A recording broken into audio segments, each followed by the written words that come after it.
Well, hello there, and welcome to another episode of Real Estate Investing with Jay Conner. I'm Jay Conner, your host, also known as the Private Money Authority, and I'm so excited. The guest that I have on today's show, we're going to be talking about finding deals. That's one of the two most popular questions that I get as I train and coach other real estate investors. The first question is, how do I get money for my deals? The other question is how do I find the deals? Well, I'll be introducing my guest here in just a moment. So you want to be sure and stick around for the entire show, because we're going to be diving deep on what's working today on finding the best and most deeply discounted deals. So if you're new to the show, a very special welcome to you. Here on the show, we talk about all things that relate to real estate investing. As I said, finding deals, funding deals, how to sell houses fast, how to automate the business so you're running it, it's not running you. So we love your feedback. If you haven't subscribed to our show yet, be sure to like, share, and subscribe, and leave us a 5-star review if you can. And so, as I said, we talk all things real estate investing. Now, if you're new to the show, you may not know why it is that I'm known as the Private Money Authority. Well, from 2003 to 2009, I was investing in single-family houses here in Eastern North Carolina. January 2009, I got cut off with no notice from the local banks. Well, very quickly, I learned about what private money is. And I'm not talking hard money or hard money brokers. I'm talking about doing business with individuals who loan us money from their investment capital or their retirement accounts. That's a whole nother subject right there. So I learned about private money. I was able to attract over $2 million in less than 90 days. And since that time, I have not missed out on a deal for not having funding for my deals.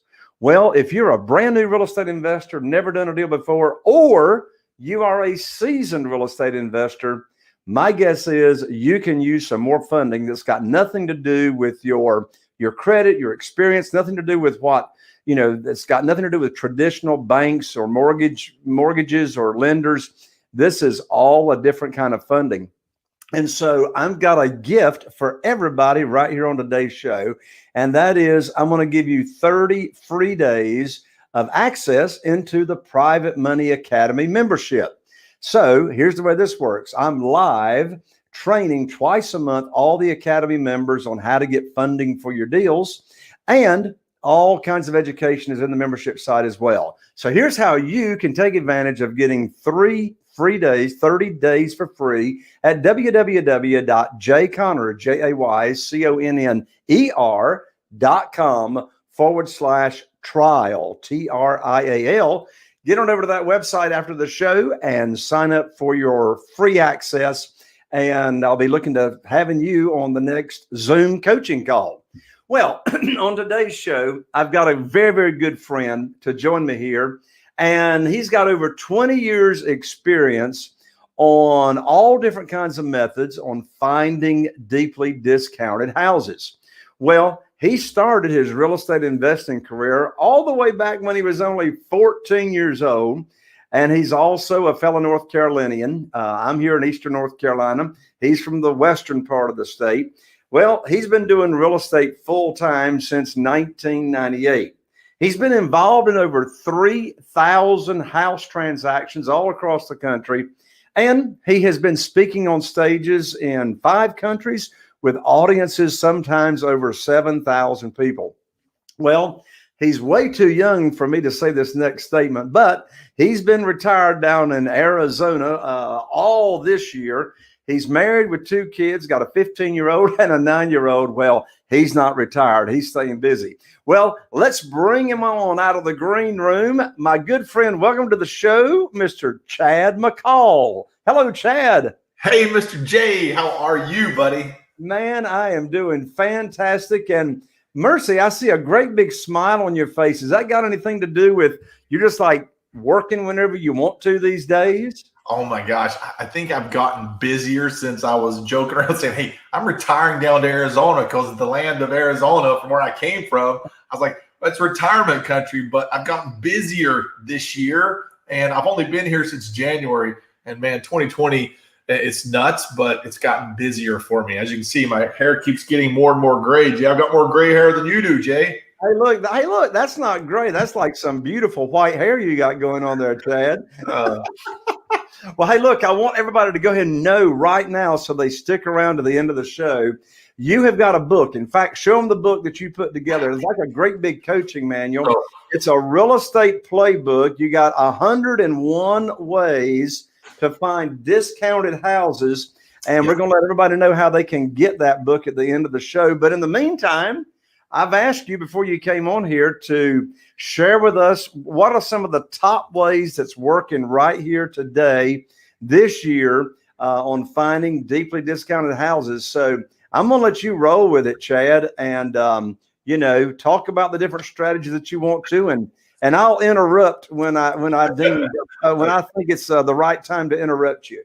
Great, no problem. Well, it kind of started out like years ago, Jay. It's like you talk about money lending and the importance of funding. Well, I started realizing that if I go out there and I start trying to find money to do deals, the guys that had the money, when I started out as a kid, I didn't have the money. So I was thinking, what's going to really make them want to give me money? Because who am I? I'm a kid at the time, right? I'm young. I have no really experience. I wasn't seasoned enough. I wasn't old enough. I didn't have this gray hair that gave me instant credibility with these lenders. I was saying, hey, what's it going to make the ability for them to give me money to do a deal? And I kept hearing that they want a better deal. Hey, Chad, we got to have a good deal. We got to have a really, really good deal. That deal doesn't look as good. And I was like, well, darn, I need to find good deals. How can I find good deals? And I started really thinking about ways to eliminate the middleman, eliminate realtors a lot of times, eliminating other wholesalers, getting down to the bottom of the deal where you're talking with homeowners a lot of times. And as I'm going through this journey, that's where this playbook was really created. So being involved with thousands of transactions with my partner, we, scoured the country. We were looking at every possible state, county, city, whatever we could do to find really good deals. And all the strategies came from just experience of doing something, actually applying it. And we started thinking of, do we need the internet? Do we need softwares? Do we need all of these other tools and resources that are out there? Those are all great. But it kept coming back for me to think as I did it as a kid. I did my first house at 14 years old. The internet wasn't available back in 1991. There wasn't Google to go out there and search for a deal to try to find a motivated seller and all these other things you can do online. It was different back then, but the population was still hundreds of millions of people. You're still talking about 350 some million people probably back then. And so deals were always being done. People were buying and selling and building and rehabbing and doing all that before the internet. So I started thinking about it. I want to put everything I'm doing into a manual or a playbook is what I call it, where you actually can do step by step and try to really understand real estate at its core, which when you start out in real estate investing, it's all about finding a good deal. Because I was always going out looking for money first sometimes, but then they were like, well, Chad, go get a good deal. I was like, okay. So I would just find the good deals, and then the money started coming. It was a lot easier for me to have conversation with the lenders, and the lenders really started liking me, Jay. And that's why you're an expert in funding. That's why I love you so much and get along so well with you and your strategy, because you are the money guy for all the cool things that I find in real estate when I find deals. There you go. Now, Chad, before you get into some specific strategies, I'm just really curious, and I know our audience is as well. How do you do a deal when you're 14 years old? So let's hear the 14-year-old first real estate deal story. Oh, okay. So you guys might, okay. I'll tell you. So 1991, I was in a car accident. Like you said, Jay, I'm from Western North Carolina, small town way up there in the mountains, Lenoir, between Lenoir and Morganton. Little town called Gamewell, but it's pretty much known by Lenoir, North Carolina.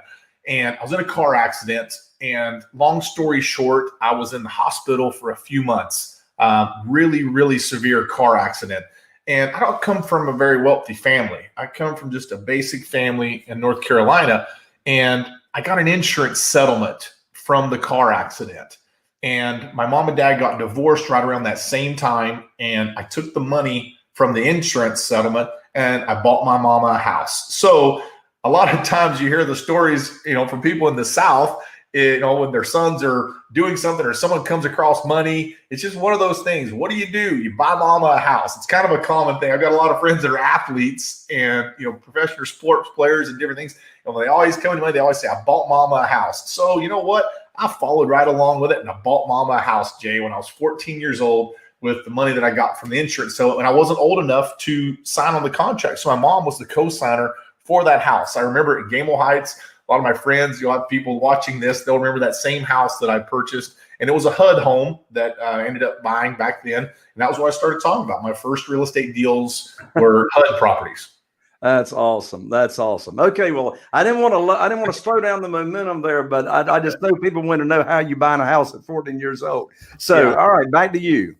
All right, got it. So I got back to the strategies and saying, how can we break it down to the most basic form of how to get started on a deal? And the strategy started out like 10, 15, 20. Then over time, Jay, the numbers of ways that we found properties got up to 101. And this is the revised version of the playbook. It was at 90 for the longest time. And then we found a little bit more. But I call it grassroots real estate investing for some reason. It's kind of a little nickname that I got to, because if you can't go out there and you can't find a deal without a computer, then it's going to be just as hard sometimes to find it with the computer. It's almost like talking, having conversations with people too. A lot of strategies are going to involve human interaction. Some won't. Some are going to involve a computer. Some won't. Some will involve marketing. Some don't. Some involve, investments of money into marketing and in your business. Some don't. That's the beauty of it, is there's so many ways you can find deals, and it doesn't matter where you live. Doesn't matter if you're on the ocean like Jay, right by the water, right next door to it. Some of the most expensive real estate in the country is by water, like where you're at, Jay. Or you can be in the rural mountains up in a cabin somewhere. It doesn't matter where you are,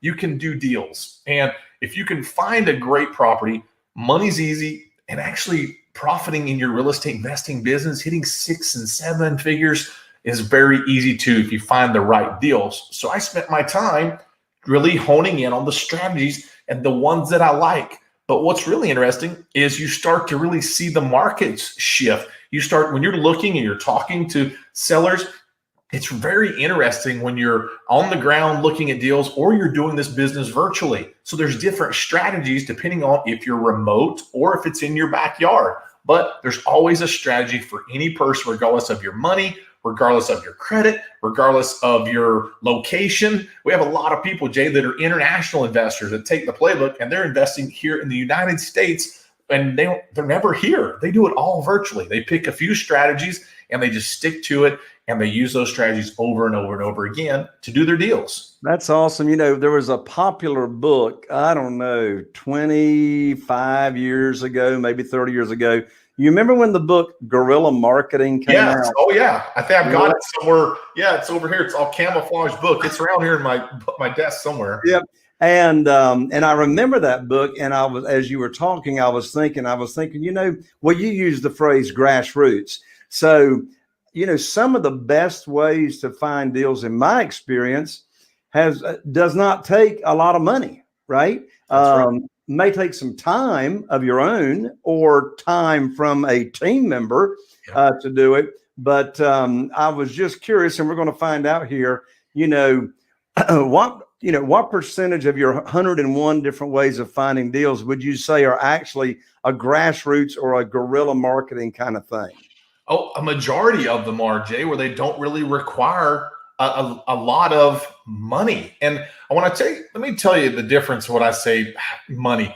Free equals work. Okay. If you're not going to put money out there into like a marketing budget, which a lot of investors are new, they don't have marketing budgets, which it's okay. But if you're going to do it that route, it's going to take a little bit of time and going to take a little bit of work, which if you don't want to work, then you know what? Get together a little bit of a budget. Now, budget meaning a majority of the strategies, you're talking $10, $20, $50, $75 or so a month or over several months. I had a person spend $70 over 90 days in marketing, Jay, and she closed 3 transactions on $70 of spent. And here, only one of the deals that she did of the 3 came from the $70 that she spent. So I love it. Yeah, so it doesn't really matter. And one thing, Jay, is in the playbook here, I break down the cost of each strategy. I give you how much it's going to cost you. I tell you affordability, and if you can pick the best strategies for you based on your budget. So I've taken 101 ways, and I've put those all down into 10 different categories. So you can focus on the category and then get inside the specifics of each category and find the right strategy for you. What's an example of a category? For example, one of the categories here is, I call it the judicial strategy. Then I have niche strategies as one.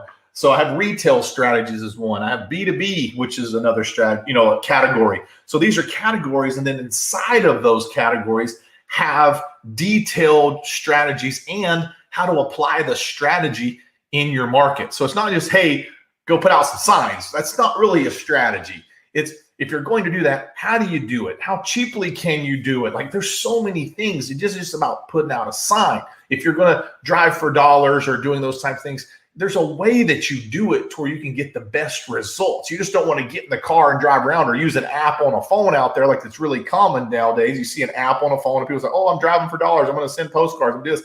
Well, just doing those things randomly, you don't have really a purpose. So what I really like to let people know is in real estate investing, you have to have a purpose for the actions of what you're doing. So if you're going to go drive for us, where are you driving? Why are you driving there? Who are you going to see? Why is that a good market? Is that an area that's going to be good if you do get a deal from it? Because a lot of times, Jay, I've been in markets where I can find an amazing deal, but there's no buyers for it. And if there's no buyers for it, why would a funder want to fund me on that deal if they think it's too risky?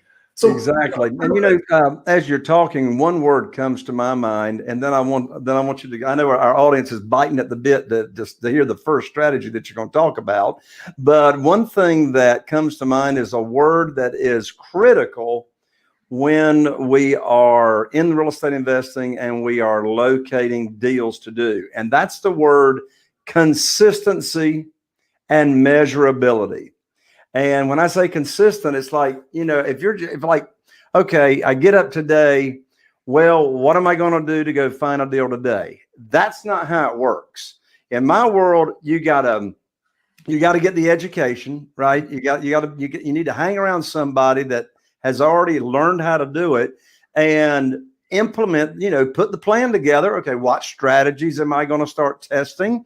What's my budget? And consistency. Activities going on every day of bringing in, seller leads. And along with that, we can't set it and forget it. We got to continue to measure it, and we got to have a mechanism on measuring what kind of return are we getting in our investment of dollars and investment of time. You agree?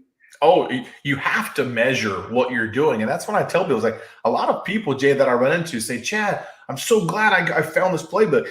I did direct mail though, and it didn't work. How long did you do it? Well, I did it for 2 months. It's like, well, if you pay attention to the strategy, it's going to last a lot longer than that. They're like, well, I sent out postcards, not versus my yellow letters, well, how long did you do it? And some people, they jump around from strategy to strategy and they never get the consistency out there, Jay, like you're talking about. And I always tell people, if you do something consistently, just like you said, you can get a predictable result if you can measure. So you got to be consistent. So you have the ability to measure, then that'll give you a predictable outcome. And I learned from you, Jay, like you guys, I went in the field with Jay. Jay probably doesn't talk about that. I came out, went around, Jay showed me what he's doing. We talked, like this is what people do that are in this field, the experts. I learned from Jay too of how to be better on my side of finding deals, because I know that I've got to go to people like Jay and say, hey, I need more money for deals. And if he knows what I know and I know what he knows, it makes that so much easier to have that conversation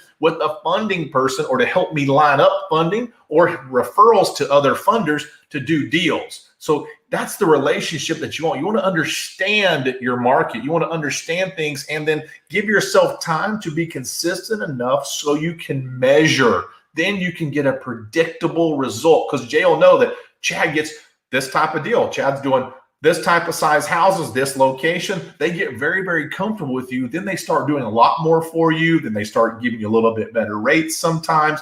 All of those things work out when you're consistent with business for them, right, Jay?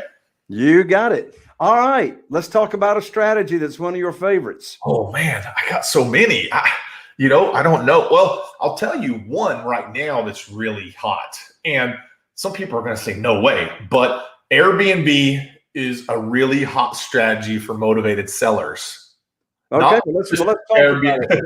First of all, why is Airbnb so hot right now? Okay, I own Airbnbs in several states. I love the Airbnbs, but don't get me wrong. But Airbnbs for motivated sellers, because rules, regulations, things that are going on out there in the world. The reason why I say this is I've fielded phone calls from at least 30 to 40 owners of Airbnbs because they're worried about what's going to happen. Okay. And I'll give you an example. What's the most common conversation I've had with them is, Chad, am I going to get sued if someone catches coronavirus from one of my properties? Well, no one knows, right? But there's a fear factor that could possibly happen. We haven't seen a court case yet of that, Jay. We don't know. And we can't prove it. We don't know contract tracing and all the other things that can be involved with it. So homeowners, if they did get sued for that, what are the chances that they're going to be able to weather a storm of a financial crisis like that? The average person can't. So that good investment now may turn into a longer term investment. They don't want to deal with the management or the maintenance or anything that they're going to have to do because cleaning costs. A lot of the cleaning company with Airbnbs are increasing their prices. Instead of that $75 to clean your unit or $100 after each visit, you're going to have to spend $200 to $300 to get a certified person. They got to use the right chemicals, materials, and therefore that cost is going to increase on to your sellers, and to your rates and things, right? So now if you have turnover in your property where you used to get 2 nights a month or 3-night minimum stays, you're going to see a lot longer minimum stays with Airbnbs, week, 2 weeks, because they don't want to have to keep paying these costs of cleaning fees and everything else. Then you're going to also see in certain areas like condos, townhomes, the HOAs are going to start changing rules due to what's happening for traffic and people coming from out of the country if you have a resort or a destination location Airbnb. So I've noticed that you can get a lot of great deals on Airbnbs right now, furnished, and have great conversations with Airbnb owners that are just, yeah, I'm interested in doing that, or taking over some of their properties subject to, because we're not just out there finding deals to get funded, Jay. I know you love to fund all my deals for me, but I find deals and I figure out ways to structure deals that aren't necessarily the best for funding too. I may end up working on a short sale with someone, taking over a subject to, working on a lease option, something more creative as well when you have that motivated seller, because not all my deals are going to have the largest amounts of equity, but the ones that don't, there's still a way to work those deals. And there's ones that do, always a way to wholesale and get them funded and rehab, et cetera. So Airbnbs are great right now. And it's very easy to find those and look at them, because checking on the calendars, seeing which calendars have been booked out, which, locations are, there's so many out there across the world. And there's so many things going on with Airbnb and vacation rentals being up in the air right now. And again, it's not every one of them, but you can have a very targeted, very qualified list if you get the right message to those owners and you let them know that you're interested in buying their property or putting a long-term rent in place as well, Jay, where you can rent it for 2 years at $1,000 a month, and then you rent it out, and you run the Airbnb business of that and charge $1,400, $1,500, $1,600, $1,800 a month, renting it out 2 or 3 times a month is all, where you can create your own little amazing cash flow business just from going out there and having the right conversations with Airbnb owners. But there's a way to do that. There's a right way to have that conversation. So that's a great strategy right now with what we're facing. Right. How do you initially communicate with the owners of Airbnbs to, sift and sort those that might be interested in selling? Okay. So I do a lot of this myself. I've designed my business where I can do everything in my business on my own before delegating it. But with Airbnbs, I always have my VA go out there and start searching for my properties that are having no bookings. So on the calendar dates when they're not booked up and they always have availability, or they have the lowest rates on their rental nights. It shows me they're very motivated. So then I look for the lowest rates and the most calendar vacancies. That's two things. So you can almost start to calculate, is this owner going to be making any money anytime soon or not? And then a third motivation indicator that I look for, Jay, is the ones that have really bad furniture. So if it's really cheap, really bad furniture, and no calendar invites, how are they going to pay to do all the cleaning up and things that they're going to have to do? And it's more of a burden for them sometimes. Again, not every one of them, but what we're looking for, you can easily find a 20 to 30% conversion rate talking to those. And that's a great conversion rate when you find the right type of motivated sellers, motivated landlords that have had those properties. And then I go a step further, Jay. I check and see how long those individuals have owned those properties. So I look at the deed dates. And if I can have a deed date that's so long, 10 years or more, then I know there's some equity in there in that situation to have a good conversation, to write them a check for that house. And from Jay Connor, when I say, Jay, I got a great deal, give me 50 grand, it's worth 100. And you say, sure, Chad, I know you know what you're doing. And then we go out there and I sell it, I pay you your money, and I walk with the profit. There you go. So these properties that you're buying that are currently being marketed as Airbnb, when you acquire the property, what is typically your plan of disposition? What are you going to do with it? Oh, resell, totally. Unless they don't want to sell it to me yet, I can get a longer term lease, do like a lease option. If I'm limited financially, then I can work more of a creative deal with them, Jay. But I'd love to just take those properties. They already have traffic. It's usually in a nicer area. That's why they've held the properties for such a long time. So it's very easy to resell. Plus, the homeowners usually aren't going to want to do any of the work that it takes to get those properties up to market standards because they haven't made any money with their Airbnb. So they need to come out of pocket with 20 grand. They've not made the 20 grand that they were thinking they were going to make with the Airbnb. And so there you go. You have an upside. Now, one of the things that most people don't realize is Airbnb, a lot of these properties after this year, there's so many properties. It's estimated that over 40% of Airbnb owners are defaulting on their mortgages right now on those properties. So with the high increase of that, that's a lot of homeowners insurance policies are going to be going and saying, what's going on here? All it takes is for the homeowner insurance policies to know that they weren't getting the right type of policy for a vacation rental or short-term rental policy. And you're going to have a lot of owners that are going to be freaking out about that too. So you're going to catch some motivation from some of these sellers at the right point, and you can make a full-time business on Airbnb from motivated sellers if you want.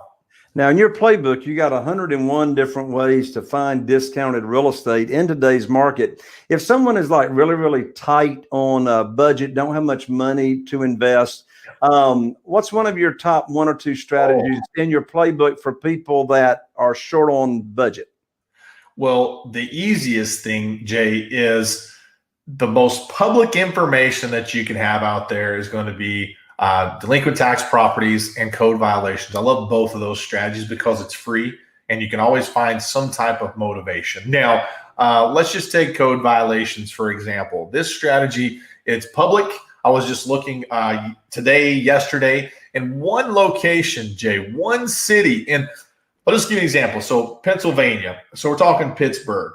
In Pittsburgh, do you have any idea of how many code violations have been filed in the last 5 years in Pittsburgh, Jay? Like, would you have a guess? Let's just talk about like code violations. Like, what would you think? I don't have a guess, but before you let everybody know, give everybody some examples of what a code violation is. Okay. Code violations are anything that you're going to be in trouble for from the exterior of your property primarily, unless there's a complaint on the interior. Now, the interior complaints come from vacant properties. Obviously, a complaint from the city, meaning you're not upholding to the building and standards arrangement or agreement that you have with the city. And that's a big deal, okay? They have it's like the police that drives around and looks for reasons to, like for me in North Carolina, Jay, you know, where I'm from in Western North Carolina, it's not very uncommon to have a couch sitting on your front porch or a car that's been broken down in the front yard for 20 years and hasn't been moved. Okay. Very common where I'm from, but that's a code violation. You're going to have to move it. They're going to fine you. They're going to charge you for it. Busted out windows, garbage, debris, grass is a very common one. A lot of those things, buildings without permits. This is a really good one too, Jay, that so when you're looking at code violations, and I'll give you an example. In one of the cities, the last 5 years, there was 15,000 code violations filed in the last 5 years. Now, in the last year, there was 4,500 of those in the last year. Of the 4,500 in this one city, okay, 900 were major code violations. And this, when I say major, this is over $7,000, $8,000, $9,000 to me based on this area. So now those are legal complaints. They're filed. People have to fix it. In other words, it's a fix-it ticket. It's like, hey, if you don't fix this, we're going to not give you an occupancy permit to be able to live or rent in this property. So now that's a major deal for a lot of people. Now, I will say that what we've seen at unprecedented times right now in the pandemic, there's a lot of major cities that have had some vandalism and had problem and things going out there. And guess what? That's not going to stop the landlords and the co-violations and everyone else not having to fix some of these problems. But they're going to make sure they're very aware in certain areas of vacant properties. Now, you're going to have a lot of people out looking for damage. They're going to be looking at vacant properties. They're going to be finding, just because of the circumstances, they're going to be catching on to other landlords that had vacant properties sitting there, other landlords that think they got away with problems before. They've been letting it sit there and just the problem didn't fix itself. It's going to be doubling up. So you're going to have a lot of court cases coming up here at the first of the year that are going to be happening in the code violation world that are going to be thousands and thousands of dollars. And this is a legal proceeding that's filed. And so one of the categories, like the judicial category, it's going to be a legal proceeding that's filed. Legal proceedings, they're going to be assigned a case number. They're going to be assigned a court date, all public information. So if you don't have a big marketing budget for Bree, you just go to the date that they have the court cases there. You can look up who's going to be having. You look up what violations that they have if you really want. If you can point and click on Google, you can easily find them. And then there's your conversation. You know the problem that they have with the house. You can easily find out if it's an owner-occupied property or a non-owner-occupied property, Jay. Very simple. It just takes a little bit of rolling up your sleeves, get back to grassroots real estate. Co-violations have been around forever. I didn't invent them. Jay didn't invent them. They've been around hundreds of years. So easy to find those. It's legal. It's all public information. If you roll your sleeves up, you'll have more leads and you'll know what to do with them. Just like that one city, over 900. All you need is one seller to say yes, right, Jay? Just one.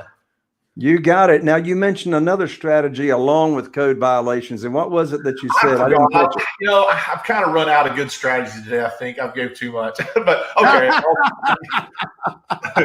That's awesome. Another one. Okay. So let's talk about your delinquent taxes. Okay, a lot of individuals. That's what you said, delinquent taxes. Yes, a lot of times. Now, this isn't going to be the same in every single city and county and state. It's different, okay? But if you're limited on budget, Jay, this is what I was thinking of. That's a situation where properties that are delinquent on tax, I'm not talking about chasing at the tax sale or anything like that right now. I'm going to give you an easier way to talk about it. Is you have what's called land banks, repository lists. You have struck off lists in North Carolina, Jay. You have the upset bids in North Carolina, right? I mean, that's a really big one where upset bids. So let's just talk about North Carolina, my home state. I love North Carolina. Go Blue Devils and Tar Heels, both, okay? You've got struck off. So you actually get to see the properties that go to auction. You get to see what the highest bid is. Look at those properties. If you like the property better, you bid a little bit more. And as soon as you bid a little bit more, you've got several days where you're the highest bidder. It's like eBay for real estate. And it's very easy because there are a lot of properties on the upset bid list where if you like one of those, pick it up. It's very easy. You say, hey, Jay, I've got a property. I'm the bidder on this. I'm going to close in the next week. It's worth $120,000. I'm going to pick it up for 60 to 70. Will you lend me money on it? You're going to be like, that sounds like good. I think if the ARV numbers will work out, I think we're good on that. That's an easy way to do it. And it all started with unpaid taxes. Now, I'm talking about you can chase them there or you can get them later in the process after they've already been a couple steps further in the process for delinquent taxes and over to the struck off list. So you can easily do things like that and find properties that are available. If you're in a state with a land bank, they've got properties that are sitting there right now for you to pick up and purchase, and you can rehab. Maybe you can cash flow some of them. If you're in a repository state like Pennsylvania, that's another area. There's properties readily available for you if you want. So there's areas you can find properties right now that most investors don't look, they don't think of looking, that you can make a decision on right now if you have access to someone like a Jay Connor for all your money needs. He's right there, right? You're the man to be asking when they find a good deal, Jay. But those are easy ways that are really free and really cheap, and they don't require any budget for someone, Jay. There's 3. That's awesome. So we mentioned at the beginning of the show, your playbook. Let's go ahead and tell everybody how they can get a copy of your 101 ways to find these deeply discounted houses. So if you want to get a copy, go to restrategylab.com/podcast. Okay. So restrategylab.com/podcast for a special offer for Jay. Now, if you don't go there, you're not going to be able to get that offer. Okay. It's what it really is restrategylab.com/podcast. You're going to be able to get this for $1 a strategy pretty much, Jay. And I don't think there's anything else like it. I know there's nothing else like it, but I don't think there's anything else going to carry the value of $1 a strategy for your real estate investing business. So again, here's what it looks like. It's 175 pages of what you do, how you get involved, what you're doing it. And I've even got some of my best marketing things in the back here as well, Jay, like some of the scripts and things that I've used, some of the see certain letters and mail and, you name it. They're all in here, like what I've done, response rates, how I do it. There's ways I even talk about how to get free postcards, sent if you're even going to do marketing and things. So there are ways you can do it so affordable and cheap and zero if you really want. You don't have to have these huge marketing budgets. With a playbook like this, you can compete with anyone out there in the real estate investing business, no matter how big or small your company is. You can do it. And if you're a seasoned investor, this is the best thing for you. It's like your Bible for real estate if you want to scale or grow. And if you're new at real estate, you can pretty much need this so you don't make a big mistake and go out there and do something wrong and not get a return on your investment. Well, there you have it, folks. Get on over to www.restrategylab.com/podcast. Chad, thank you so much for taking the time to come on the show today to share your experience with our audience and parting comments. Jay, thanks for having me, man. And you were awesome on my podcast too. And just of your nuggets and knowledge of money and lending in 2020. I'm glad people that are here listening pay attention to Jay. He knows what he's doing. He's been doing this for so long, and the experience that you have. I'm just glad I can be part of it, Jay, and I appreciate all you do. And thanks for helping me in my business too. You got it, Chad. Well, there you have it, folks. There's another episode of Real Estate Investing with Jay Connor. And here is to taking your business to the next level. We'll see you on the next show.